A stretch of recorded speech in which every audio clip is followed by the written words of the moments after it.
Le 21 mai 2018, TF1 diffusait le documentaire de Laetitia Milo, Devenir maman, notre combat contre l'endométriose. Le programme est revenu sur la grossesse de l'actrice de Plus belle, la vie jusqu'à la naissance de sa petite fille née le 16 mai dernier.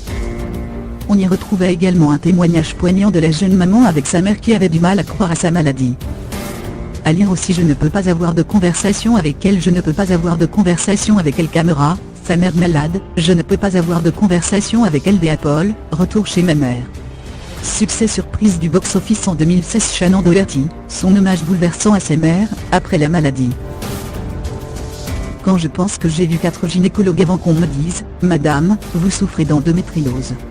Et je ne suis pas la seule. La moyenne nationale du diagnostic de la maladie est de 7 ans. Vous vous rendez compte ? 7 ans à souffrir, sans comprendre, sans être entendue. Ma mère ne me croyait pas. Pourtant elle est infirmière, débute Laetitia Milo avant de parler de ses premières douleurs atroces, survenues dans sa jeunesse. En effet, la mère de l'actrice de 37 ans n'aurait jamais cru que sa fille souffrait d'endométriose. Quand je te voyais souffrir, je me disais qu'il fallait faire quelque chose. Tu te tordais de douleur, je ne savais pas quoi faire. J'étais vraiment impuissante. Je te disais, change de gynéco et tu en as été voir plusieurs. Ils ont minimisé la douleur.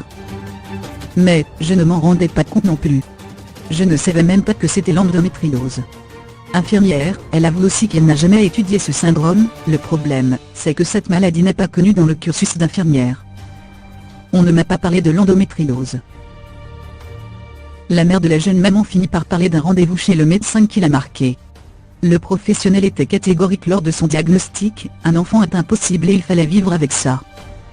Les mots du médecin ont été durs à entendre, bien sûr, mais Laetitia Milo a toujours gardé espoir. C'est quand même énorme, un médecin qui te dit ça si jeune, qui te casse dans ton espoir dès le début.